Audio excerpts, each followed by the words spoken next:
সাদা পাউরুটি নিলাম, পাউরুটির পাশগুলো সব কেটে নিলাম, কেটে শুধু পিসগুলো রয়েছে সেইভাবে আমি কিছু মানে ছোট পাউরুটির পুরো পাউরুটিটা নিয়ে নিলাম, নিয়ে একটা থালায় সেগুলোকে রাখলাম। তারপরে দুধ গরম করলাম, গরম দুধটা এক জায়গায় রেখে দেওয়া রয়েছে, আর আমি একটা কড়াই নিয়ে তাতে 2-3 হাতা দুধ দিলাম।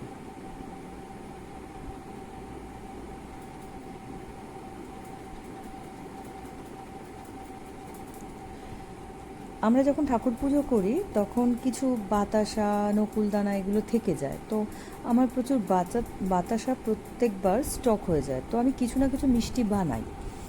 তো আজকে আমি যেটা করব সেটা হচ্ছে এই দুধের মধ্যে কিছু বাতাসা, মানে রেখে দেওয়া বাতাসা, এই পুজোরই বাতাসা, সেগুলোকে দিয়ে দেবো।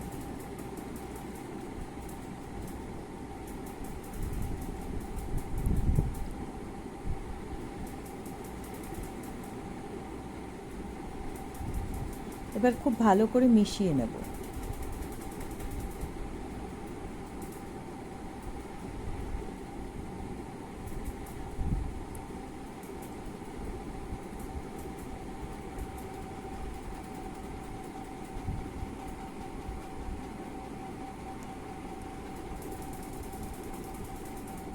খুন্তি দিয়ে খুব ভালো করে মিশিয়ে নেব।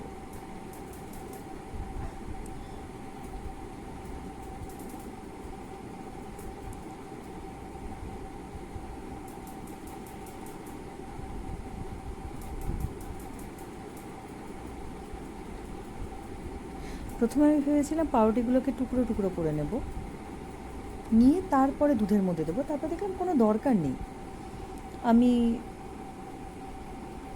পাশ কেটে রাখা পাউরুটিগুলো ডাইরেক্টও দিয়ে দিতে পারি, তো আমি ডাইরেক্ট দিয়ে দিচ্ছি।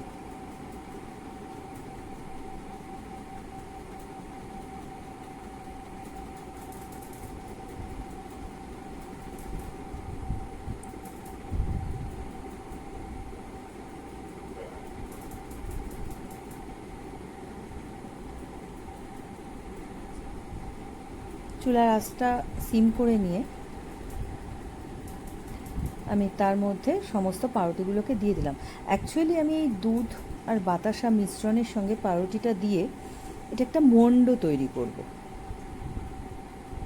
খুব ভালো করে মিশিয়ে, আমার দুধটা একটু কম মনে হলো, সেজন্য আমাকে আবার একটু দুধ দিতে হবে।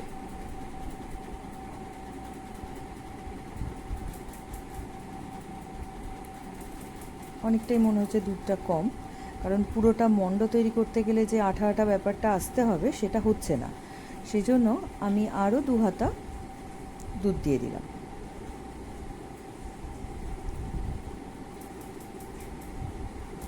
আবার নাড়িয়ে দেখি যে যদি হয়ে গেল ভালো, নাহলে আবার একটু দেব।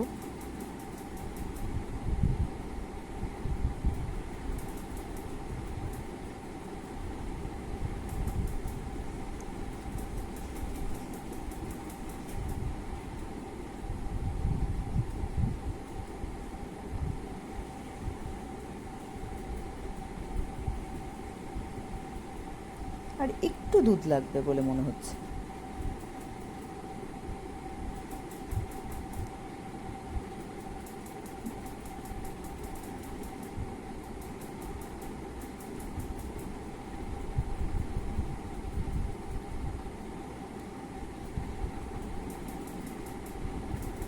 এটা নাড়াতে নাড়াতে মোটামুটি একটা মণ্ড, মানে যেরকম আমরা আটা মাখি বা ওই ধরনের একটা স্টিকি ব্যাপার থাকবে, সেরকম একটা মণ্ড তৈরি হবে, তৈরি করে নিলাম। আর একটু নাড়িয়ে আর একটু ড্রাই করে নিতে হবে।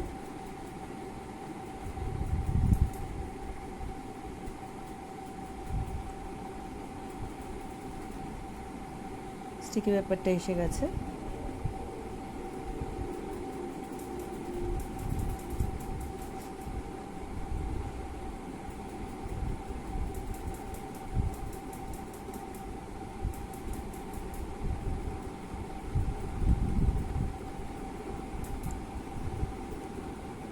এবার এটাকে একটা থালার মধ্যে আমি তুলে নিলাম। একটা প্লেটে তুলে নিলাম।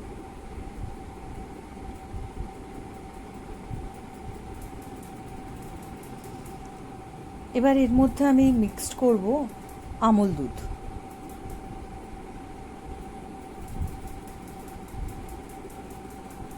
একটু বেশি হয়ে গেছে মনে হচ্ছে, তাই একটু তুলে রাখছি।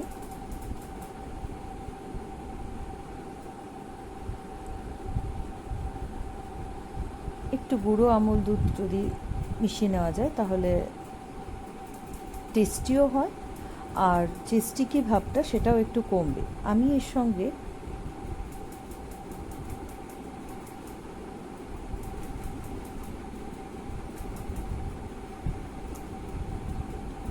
এর মধ্যে দেবো একটু ঘি।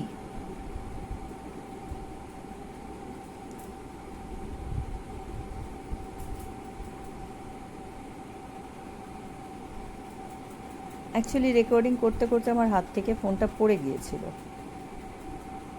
যাই হোক, আমি একটু ঘি নিয়ে নিলাম।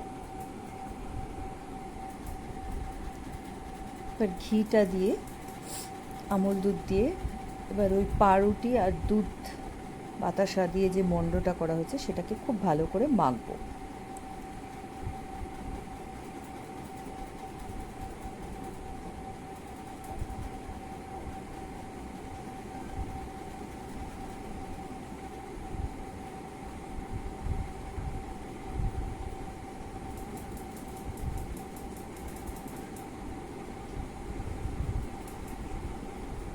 বেশ গরম, তাই একটু সময় লাগছে।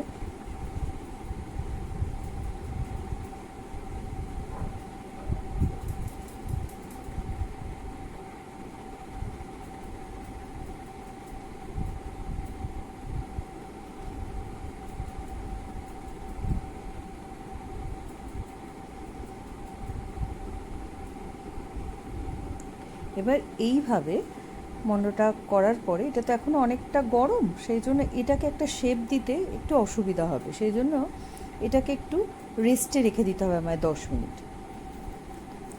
10 মিনিটের জন্য আমি একটু সরিয়ে রাখবো এটা।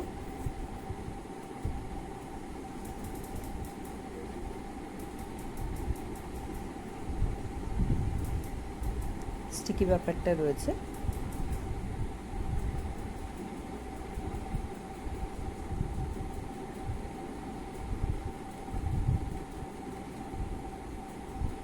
ভিতরে একটু দানা রয়েছে, মানে আমুল স্প্রেটা ভালোভাবে মিক্সড হয়নি, সেই জন্য আমি হাত দিয়ে দেখতে হবে কোনো রকমের যেন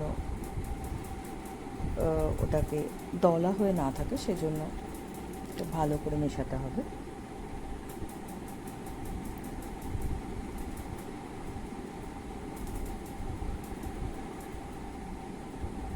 এবার এটাকে আমি 10 মিনিটের জন্য রেখে দিলাম, ঠান্ডা হতে দিলাম। তারপরে আমি ওগুলো হাতে একটা শেপ দিলাম, দিয়ে আমি থালার মধ্যে সাজিয়ে রেখেছি। এক হাতে ক্যামেরা নিয়ে এটা তো করা খুব ডিফিকাল্ট, সেই জন্য আমি করে নিয়ে তারপরে আবার দেখাচ্ছি।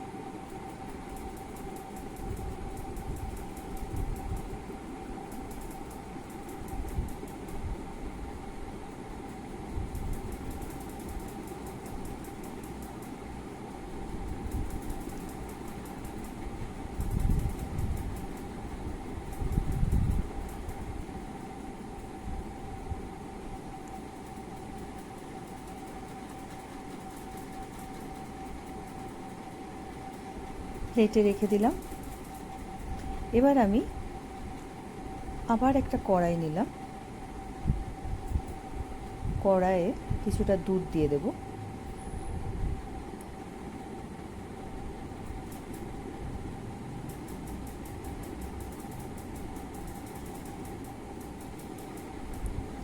এই প্রথম করছি, সেই জন্য আমার ক্যামেরাটাও ঠিকমতো আমি রাখতে প্লেস করতে পারিনি, বাট নেক্সট টাইম হয়তো আমি ঠিকঠাক করতে পারবো।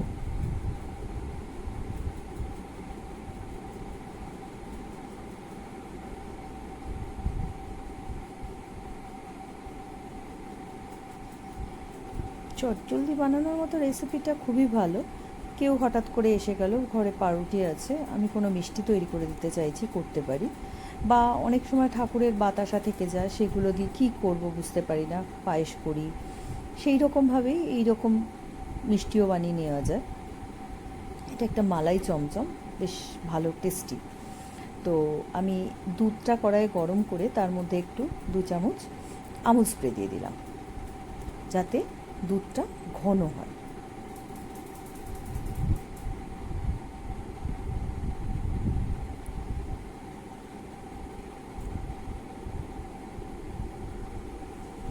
আমুল স্প্রেটা দেওয়ার সঙ্গে সঙ্গে দুধটা একটু ঘন হয়ে যাবে। এবার এর মধ্যে দেবো আমি একটু কেশর।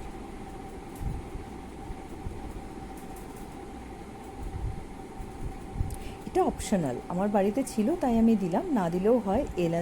এলাচও দিয়ে দেওয়া যায়, বাট কেশরটা দিলে এটার কালারটাও হয়, এটা একটা গুণগত মানও আছে, প্লাস দেখতেও খুব সুন্দর লাগে, একটু ইয়েলিশ হয়ে যাবে।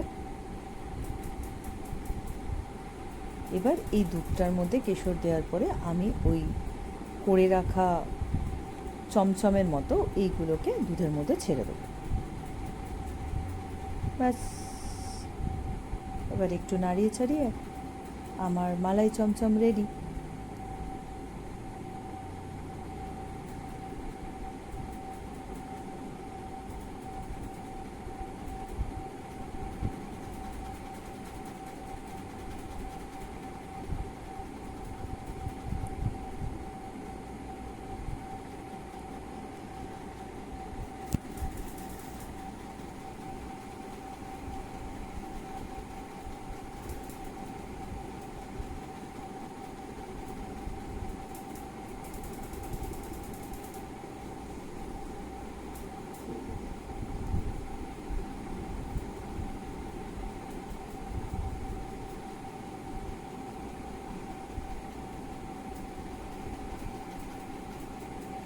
দেখুন, দেখতে বেশ লাগছে।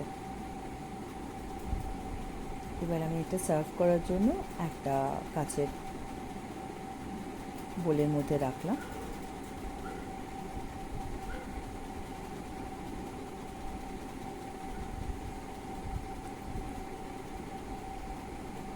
আলটিমেটলি যেহেতু কেশর দেওয়া, এটা পুরো হলুদ কালারে চলে এসছে।